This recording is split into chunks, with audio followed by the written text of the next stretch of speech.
bom dia, você está no canal Professor Belém nesta quarta-feira, 17 de agosto de 2022, sejam todos bem-vindos.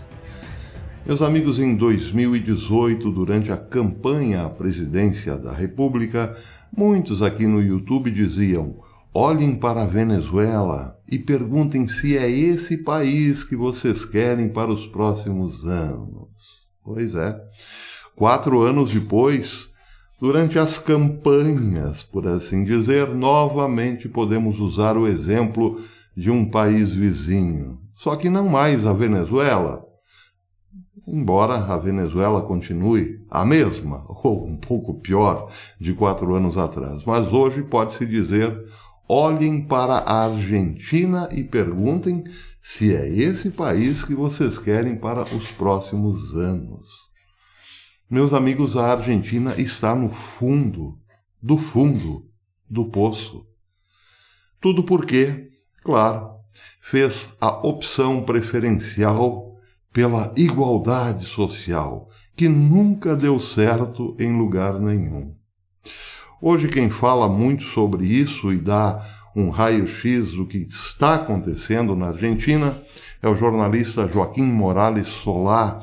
Ele fez um longo artigo, publicou um longo artigo no La Nación hoje, e começa dizendo, entre outras coisas, que todo esse problema da Argentina começou com o chefe do clã, Néstor Kirchner, que, para aumentar a sua popularidade e por não gostar de ver nos jornais notícias sobre aumento de água, luz, telefone, etc., resolveu subsidiar, com dinheiro nosso, claro, o dinheiro deles, dos pagadores de impostos, as tarifas públicas. Pois é, e deu no que deu.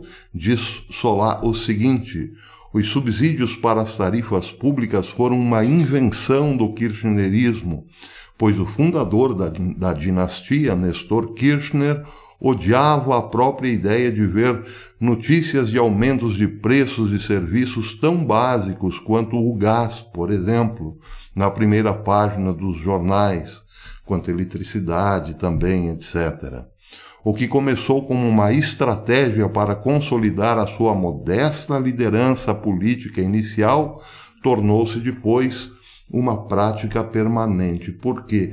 Porque o povo, sem uma informação mais consistente sobre as consequências de uma má administração política e financeira ou monetária, achava muito bom ter tarifas quase que gratuitas, como se houvesse almoço de graça, não é mesmo? Pois é, por falta de conhecimento meu povo perece. Aliás, um candidato à presidência que tem citado muito esta frase bíblica. Por falta de conhecimento, então, o povo argentino elevou aos píncaros da glória a popularidade de Néstor Kirchner.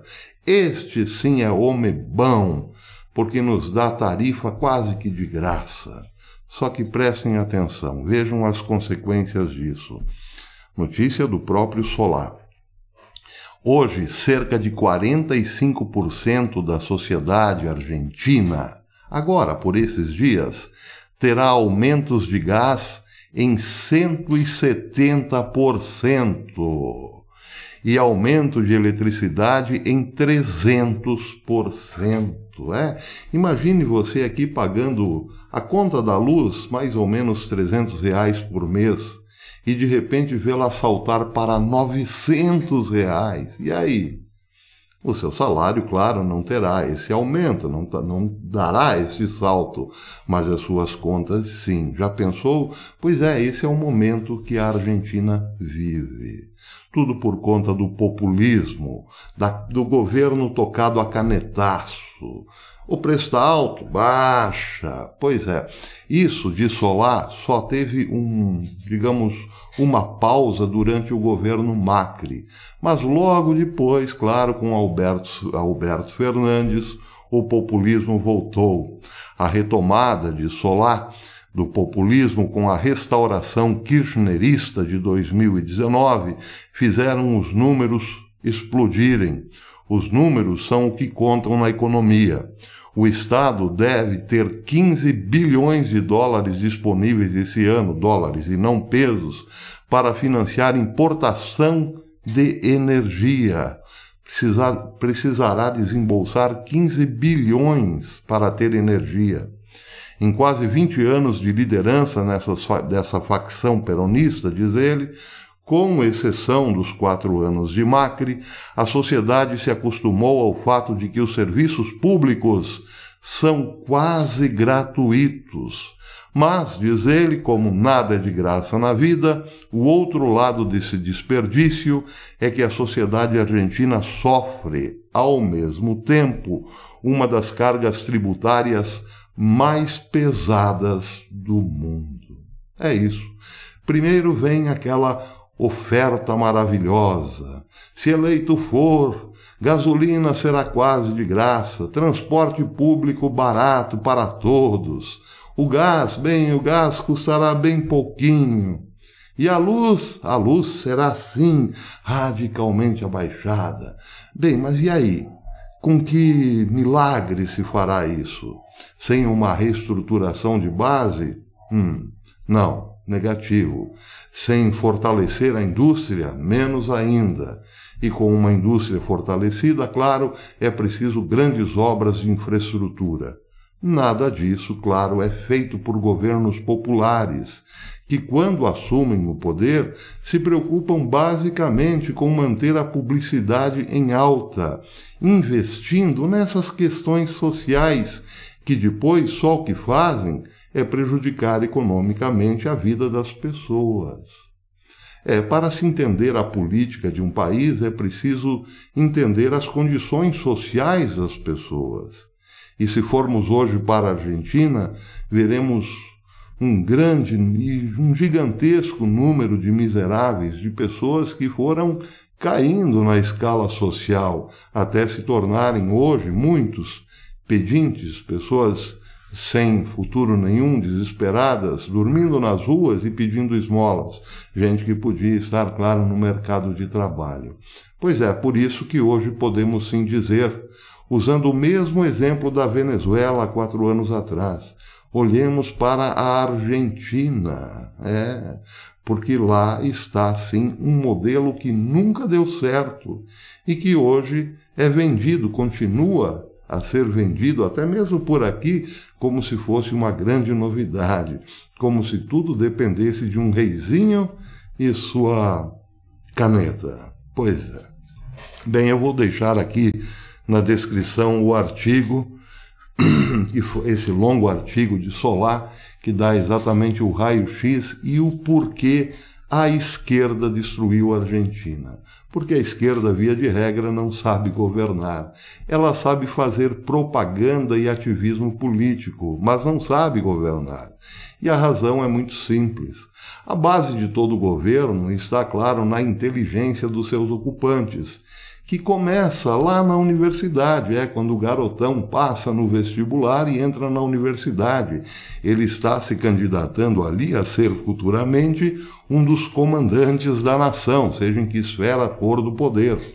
Pois é, só que as universidades, o que têm feito, principalmente na área de humanas, é propaganda política, não ensinam mais. Eu sei disso porque fui professor universitário e perguntava para os meus piores alunos, por exemplo, quantos livros você leu este mês, nesses últimos 30 dias? Nenhum, professor.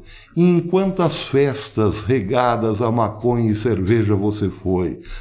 Professor, inúmeras. E em quantas reuniões do centro acadêmico você foi? Em quantas você participou politicamente? Várias, professor. Pois é, aí não sobra tempo para estudar, evidentemente.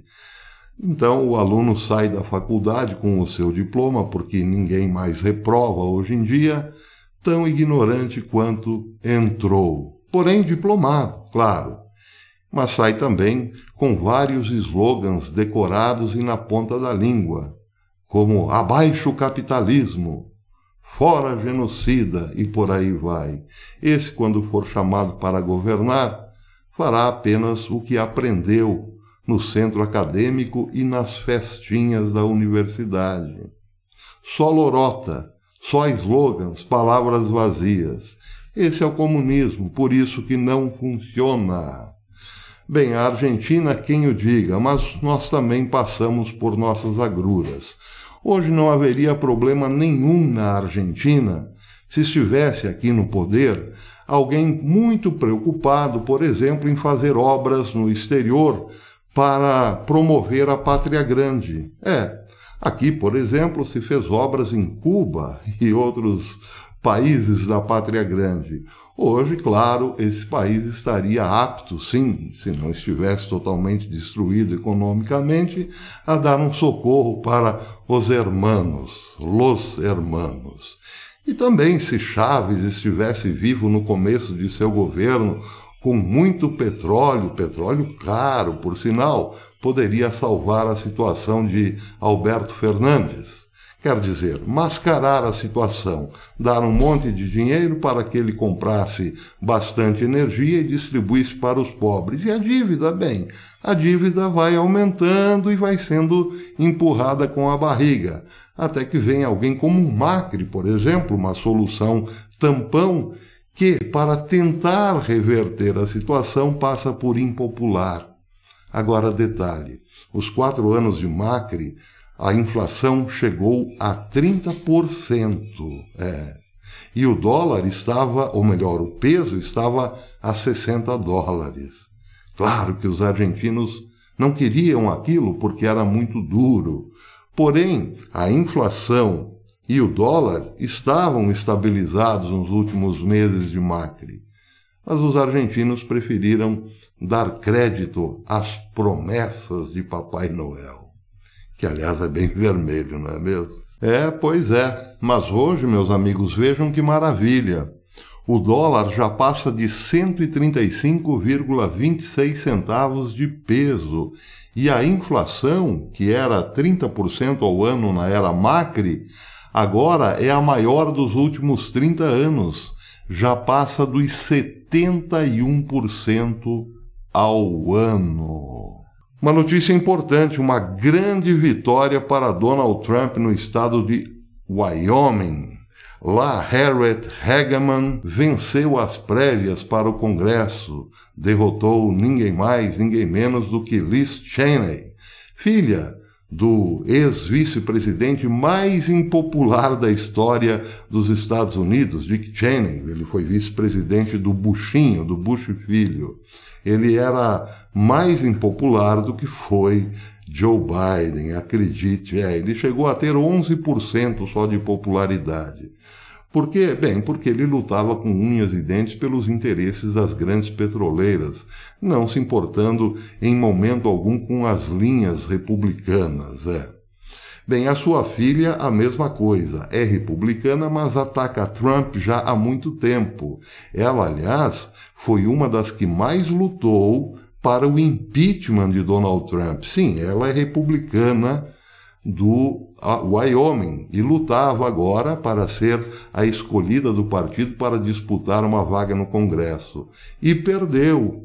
A sua opositora, alinhada com Trump, ganhou a prévia do partido com mais de 20% da preferência. E Donald Trump, claro, não pôde deixar de comemorar. Ele disse literalmente o seguinte: agora ela pode finalmente desaparecer nas profundezas do esquecimento político, onde tenho certeza não será muito mais feliz do que é agora. Disse ele em sua rede social, Truth Social. Pois é, quem lacra não lucra. Grande vitória de Donald Trump, grande vitória de Harriet Hageman, que fez um discurso para lá de emocional. Ela mostrou figuras do governo, desse governo democrata e seus desastres. Foi aplaudidíssima. Liz Cheney, para não deixar para lá, disse que continuará a sua luta, quase que de vida ou morte, para combater Donald Trump. Seu pai, Dick Cheney, disse há poucos dias que Trump é o maior perigo que a América já enfrentou. Com companheiros assim, para que ter inimigos, não é mesmo?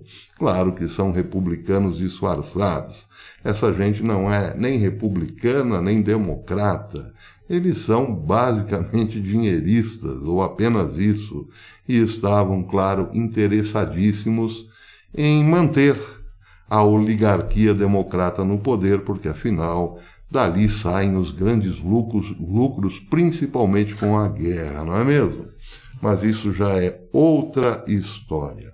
Para terminar, uma notícia também interessante dos Estados Unidos, interessante mesmo. Essa foi publicada hoje no Breitbart News. O Distrito Escolar Independente de Houston aprovou mais de 2 milhões em financiamento para rifles, escudos balísticos, munição e dispositivos de comunicação para oficiais de recursos escolares em todo o distrito. O interessante é que não é o primeiro distrito a aprovar um orçamento grande para a compra de armas, distritos escolares. Outros distritos escolares estão fazendo a mesma coisa, como, por exemplo, o Distrito Escolar de Indian, Flórida, que adicionou no equipamento militar a R-15 para a proteção das escolas e também colocou no orçamento a reformulação do entorno das escolas e campos com muros altos. Mas não ficou por aí só, não. Em Brevard, Wayne Ivey, diz o Breitbart News, anunciou que os policiais nas escolas do condado portarão armas longas e estarão preparados para enfrentar violência com violência. Bem, aqui você deve pensar o seguinte, as escolas lá nos Estados Unidos são realmente muito perigosas. Mas pensando bem, será que esses orçamentos grandes são só para possíveis franco-atiradores que entram normalmente sozinhos em escolas? Será que aí não seria o caso de poucos guardas terem treinamento específico? O que de fato está por trás disso? Porque vários distritos estão se armando até os dentes. O que será que está escondido por trás dessa informação? Será que tem coisa aí? Vamos aguardar. Eu lá no canal Professor Belém no Rumble vou falar mais sobre isso. Não é só para, penso eu, prevenir contra franco-atiradores. Tem algo mais nessa história. Bem, eu vou ficando por aqui. Por enquanto é isso. Até amanhã, se Deus quiser. Se possível, deixe o seu like e, se possível, também torne-se membro do canal. Assim você nos ajuda a continuar aqui na plataforma. Até depois.